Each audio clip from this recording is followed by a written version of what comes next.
अगर आप कनाडा का टूरिस्ट वीजा होटल बुकिंग के ऊपर अप्लाई करना चाहते हो तो ये वीडियो बहुत ही खास होने वाली है, बिकॉज इस वीडियो में बात करूंगा ईच एंड एवरी एस्पेक्ट के बारे में। और आपके जो पैसे हैं वो सेव हो सकते हैं, आपकी जो मनी है वो सेव हो सकती है, आपके साथ फ्रॉड होने से बच सकता है। अगर आपको कोई बोल रहा है कि कनाडा का टूरिस्ट वीजा आप अप्लाई कर सकते हो, ठीक है जी, आपका सक्सेस रेट बहुत अच्छा रहेगा जब आपका वीजा लग जाएगा, तो प्लीज एक बार अप्लाई करने से पहले इस वीडियो को जरूर देख लेना, because this video is going to be really really helpful for you guys.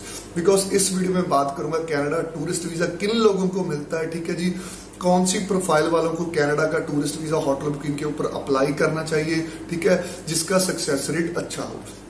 तो वीडियो स्टार्ट करने से पहले हमेशा की तरह मेरी रिक्वेस्ट है, अगर आप मेरी वीडियो फर्स्ट टाइम देख रहे हो तो चैनल को सब्सक्राइब जरूर करना। किसी भी तरह की आप अपनी प्रोफाइल डिस्कस करना चाहते हो टूरिस्ट वीजा, स्टूडेंट वीजा की, ठीक है, तो व्हाट्सएप नंबर यहाँ पर फ्लैश कर रहा है, आप हमें कॉन्टेक्ट कर सकते हो। स्टूडेंट वीजा एसओपी में कोई हेल्प चाहिए, ट्रैवल आइटनरी में कोई हेल्प चाहिए, then you can contact us any time. तो कनाडा का टूरिस्ट वीजा बहुत ही हॉट टॉपिक है, हमेशा हर एक जो इंडिया में रहता है, ठीक है, कनाडा एक बहुत लोगों की ड्रीम डेस्टिनेशन है और लोग कनाडा जाना चाहते हैं, राइट।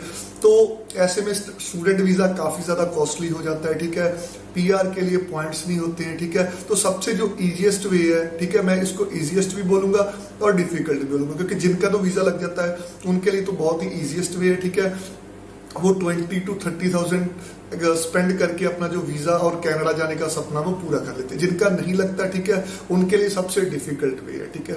तो सबसे पहले टूरिस्ट वीजा किन लोगों को अप्लाई करना चाहिए, इसलिए मैंने 3 कैटेगरीज में एप्लीकेशंस को डिवाइड किया है, ठीक है जी। फर्स्ट कैटेगरी है हाई क्लास, सेकंड कैटेगरी है स्टैंडर्ड क्लास, थर्ड कैटेगरी है नॉर्मल क्लास। तो आपको पता चल जाएगा कि आप किस कैटेगरी में फॉल करते हो और किन चीजों का आपको ध्यान रखना है। सबसे पहले मैं हाई क्लास कैटेगरी की बात करूंगा। हर कैटेगरी में मैंने डिफरेंट पार्ट्स डिवाइड किए, जैसे एनुअल इनकम, ठीक है, आईटीआर अच्छी होनी चाहिए, बैंक बैलेंस और जॉब। ये 3 चीजें अगर हाई क्लास में आप हैं, कैसे आपके चांसेस ज्यादा हो सकते हैं। मान लीजिए आपकी मंथली जो इनकम है, ठीक है जी, मान के चलिए 70 to 80,000 प्लस है, या 1 लाख के करीब है, और आपकी जो आईटीआर है साल की वो 10 लाख प्लस है, और आपका जो बैंक बैलेंस है वो भी 8-10 लाख है, और आपकी जो जॉब है वो वेल एस्टेब्लिश है, ये मैटर नहीं करता वो प्राइवेट है या गवर्नमेंट है, ठीक है, गवर्नमेंट होगी तो और भी अच्छा होगा। तो आपके वीजा के चांसेस बहुत ज्यादा है, क्योंकि आपकी कंट्री के साथ आपके टाइज भी अच्छे हैं, ठीक है, आपकी जॉब भी अच्छी है, आपकी इनकम भी अच्छी है। तो ऐसे में वीजा ऑफिसर आपकी प्रोफाइल को कम डाउट की निगाह से देखेगा। आप without any travel history Canada, UK, किसी भी कंट्री का वीजा अप्लाई कर सकते हो। अगर आप हाई क्लास में आते हो, आपकी इनकम नियर 1 लाख के करीब है, आपकी आईटीआर 10 लाख की है, आपका बैंक बैलेंस मेंटेन है, ठीक है जी, और आपकी जॉब अच्छी है, तो आप किसी भी कंट्री का वीजा अप्लाई कर सकते हो।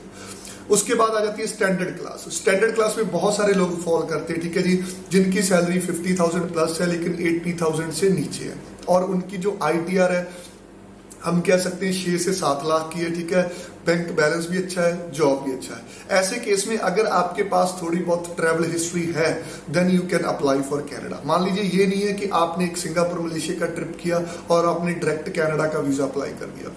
ट्रैवल हिस्ट्री में काफी ज्यादा फैक्टर्स होते हैं। अगर आप एक बार 1 या 2 कंट्री घूमते हो, ठीक है, वो सबसे ज्यादा अच्छा है, क्योंकि इंडिया से जब आप आउट करोगे वही आपका ट्रैवल गिना जाएगा। ये नहीं है कि इंडिया से आपने एक बार आउट किया और आपने 4-5 कंट्री घूम ली, वो एक ट्रैवल हिस्ट्री ही काउंट होगी। तो अगर आपके पास 3 से 4 कंट्री की ट्रैवल हिस्ट्री है, ठीक है, then you can try for Canada, but उसमें आपको अच्छे से प्रेजेंटेशन देनी होगी, ठीक है जी। प्रेजेंटेशन देने के साथ साथ आपको अपनी इंटेंशन क्लियर बतानी होगी, अपनी जॉब प्रोफाइल अच्छी दिखानी होगी, देन आपके भी वीजा के अप्रूव होने के चांसेस काफी ज्यादा है होटल बुकिंग के ऊपर। इसके बाद बात करेंगे नॉर्मल क्लास। नॉर्मल क्लास में वो सभी लोग आ जाते हैं जिनकी सैलरी अंडर 40,000 कह सकते हैं या 30,000 कह सकते हैं, ठीक है जी, और उनकी जो आईटीआर है हम नील कह सकते हैं, या थोड़ी बहुत टैक्स पे की थी, अंडर 5 लाख, ठीक है, और उनकी बहुत सारे लोगों के पास जॉब भी नहीं होती है, ठीक है, बहुत सारे लोगों के पास बैंक बैलेंस भी स्टेबल नहीं होता है, क्योंकि जब एक मिडिल क्लास बंदा जॉब करता है या सैलरी लेता है, ठीक है, तो उसके ऊपर बहुत सारे एक्सपेंसेस होते हैं, या उसके ऊपर बहुत सारी रिस्पॉन्सिबिलिटीज होती हैं, उनकी फैमिली की, उनके अपने नर्चर की, तो काफी सारे खर्चे उनके हो जाते हैं। तो ऐसे में नॉर्मल क्लास वाला बंदा कैसे कनाडा का टूरिस्ट वीजा अप्लाई कर सकते हैं, उसमें मल्टीपल फैक्टर्स आपको देखने होंगे। फर्स्ट, आपके पास ट्रैवल हिस्ट्री मैंडेटरी होनी चाहिए। अगर 100 में से मान लीजिए 100 एप्लीकेशन टूरिस्ट वीजा की लगाते हैं आप होटल बुकिंग के ऊपर, तो उसमें सक्सेस रेट बहुत ही कम होता है, ठीक है। और क्योंकि बहुत सारे लोग बोलते हैं कि उसका वीजा आ गया जी, उसका वीजा आ गया, आप ये चीज देखिए कि उसके साथ साथ रिफ्यूजल कितने आए हैं टूरिस्ट वीजा के विदाउट एनी ट्रैवल हिस्ट्री, एक एवरेज प्रोफाइल के ऊपर, राइट। तो सबसे पहले अपनी ट्रैवल हिस्ट्री बनाए, ठीक है, 5-4 कंट्री की। उसके बाद ट्राई कीजिए कनाडा ना, शेंगन या यूके ट्राई कीजिए, ठीक है। अगर वो ट्राई करेंगे देन डेफिनेटली आपके कनाडा के वीजा के चांस इंक्रीज हो जाएंगे। और उसके साथ साथ ये है कि आपकी आईटीआर के ऊपर वर्क करिए, आपके जो इनकम के सोर्स है उनको रेगुलर कीजिए, क्योंकि बहुत सारे लोग ऐसे होते हैं जिनकी सैलरी अकाउंट में नहीं आती, जिनकी 10-15 हजार सैलरी होती है, ठीक है, या जिनकी आती भी है उनके खर्चे ज्यादा होते हैं। मान लीजिए आपने कनाडा का ट्रिप करना है, एटलीस्ट आपके पास 2 से 3 लाख की सेविंग तो हो, ठीक है।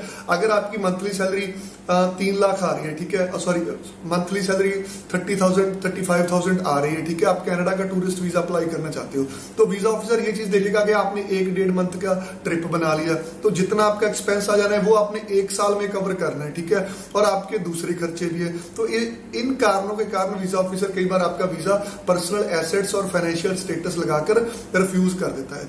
अगर आप स्टैंडर्ड प्रोफाइल वाले हो, जैसे मैंने पहले बोला था, ठीक है जी, हाई क्लास वाले तो किसी भी कंट्री का वीजा अप्लाई करते हैं, ठीक है, उनके चांसेस बहुत ज्यादा होते हैं। स्टैंडर्ड प्रोफाइल वाले हैं, नॉर्मल प्रोफाइल वाले हैं, तो मैं आपको एक चीज कहूंगा, जब भी आप किसी कंट्री का वीजा अप्लाई करते हो, एटलीस्ट अपनी जो स्टे है उसको कम से कम रखोगे तो आपके एक्सपेंस भी कम आएंगे। फॉर एग्जाम्पल आपने 20 दिन की स्टे रखी, ठीक है जी, 20 दिन के एक्सपेंस काफी ज्यादा आ जाएंगे, ठीक है, उसमें वहां पर खाने का खर्चा भी बढ़ेगा, अकोमोडेशन का खर्चा भी बढ़ेगा। उसके अलावा अगर आप 10 दिन की स्टे रख लेते हो तो अगर आपके पास फंडिंग कम भी होगी, क्योंकि 20 दिन के लिए ज्यादा फंडिंग भी चाहिए, ज्यादा फंडिंग दिखानी पड़ेगी, तो मान लीजिए अगर 2 लाख ट्रिप के ऊपर खर्चा आता है या 3 लाख, एटलीस्ट आपके पास उसका डबल होना चाहिए, क्योंकि वीजा ऑफिसर ये चीज सोचता है कि इंडिया में आकर ये बंदा सर्वाइव कैसे करेगा अगर ये अपना टोटल एक्सपेंस है, ठीक है, वहां पर लगाया।